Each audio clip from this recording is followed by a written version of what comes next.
I've watched a couple people who make videos on different topics.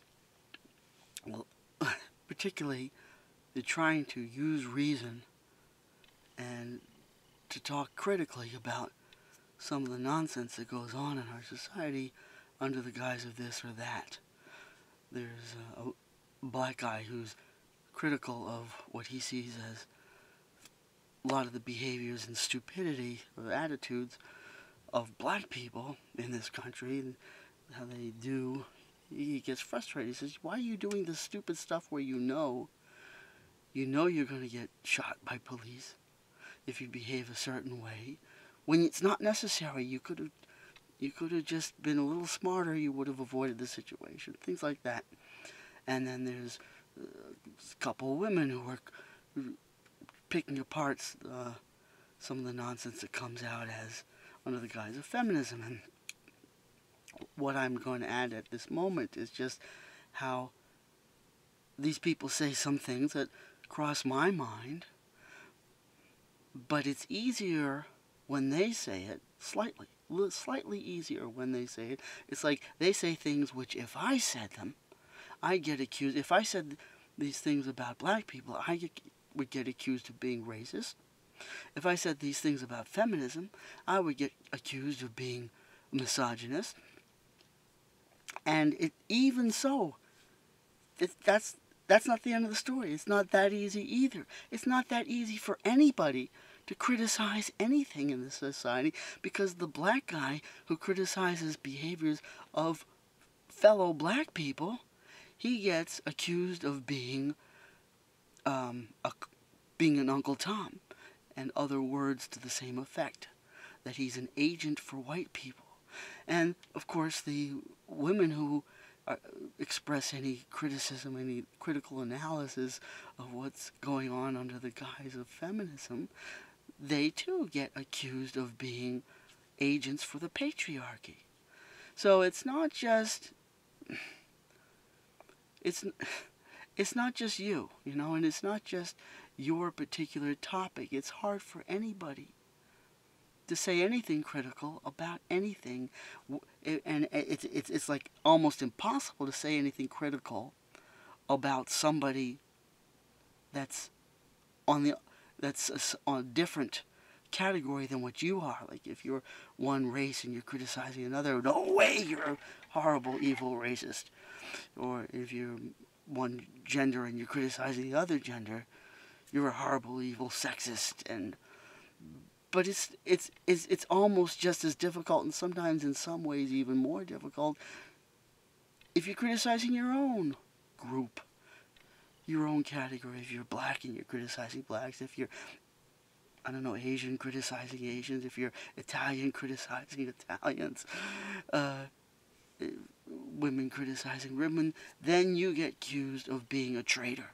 That's what it comes to. You get accused of being a traitor. And the same, from my own personal experience, I'm not black and I'm not a woman, but I'm an American, and I criticize what America does. I definitely do that.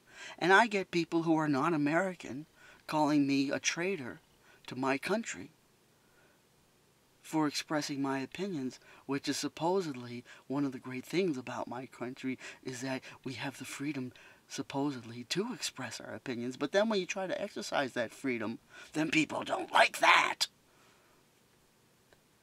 And this is almost relevant to the fact that today is Veterinarian's Day, November 11th. It was originally called Armadillo's Day on November 11th, 1918, to commemorate, I'm just kidding, Armistice Day. And it's not Veterinarian's Day, it's Veterans Day, but I would be happier if it were Veterinarian's Day, because I, as an American with free speech, supposedly First Amendment guaranteeing free speech, am critical of what America does, especially with its military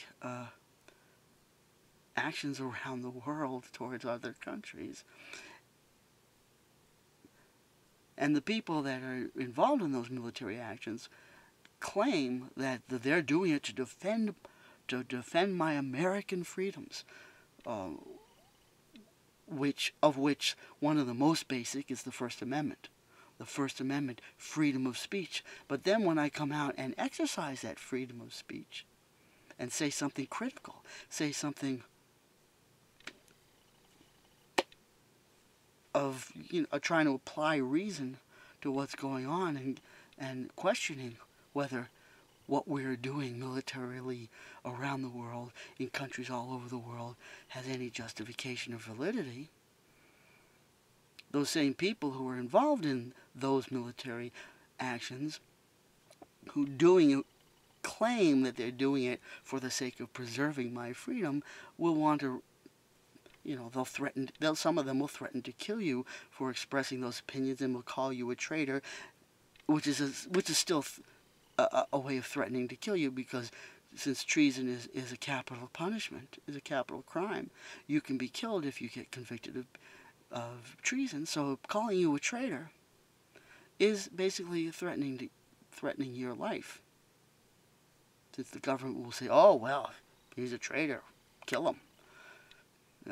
Capital punishment. He's an evil person. So there's a little bit of hypocrisy for you, folks. Not about a black person criticizing black people, not about a woman criticizing women or feminism, but about a white male. I'm a white male and I'm so privileged with the patriarchy, aren't I? Oh, I'm such a privileged white male. Look at me, I live in luxury here. And I have just oodles of money being thrown at me by the government all the time. And I have important positions being just handed to me on a silver platter all the time because I'm a magical white male. Oh, every time I walk down the street, people bow down. They say, "Oh, look, it's a white male. Oh, let's give him some money." And here's a white male who dares to criticize the society that is supposedly run by white males. And if only women could get the vote. Oh, we're clearly soldiers, not intense. We're clearly soldiers in petticoats. So we have to agitate for the women's vote, because when women get the vote, then there will be no more war, because wars are all the fault of men. Men cause wars. Men fight wars. Women are too smart and too good to fight wars. Women are gentle and loving and nurturing and would never fight wars. And if women had the vote, then there wouldn't be wars, because they would vote against it, because women bring children into the world and don't want their children to get killed. Well, 100 years later, has the votes for women put an end to wars? If anything, it's increased them. In the last century, have we had any reduction in the amount of wars since women got the vote? Since women's suffrage? No. The military has gotten stronger and stronger, and more including women in the whole game.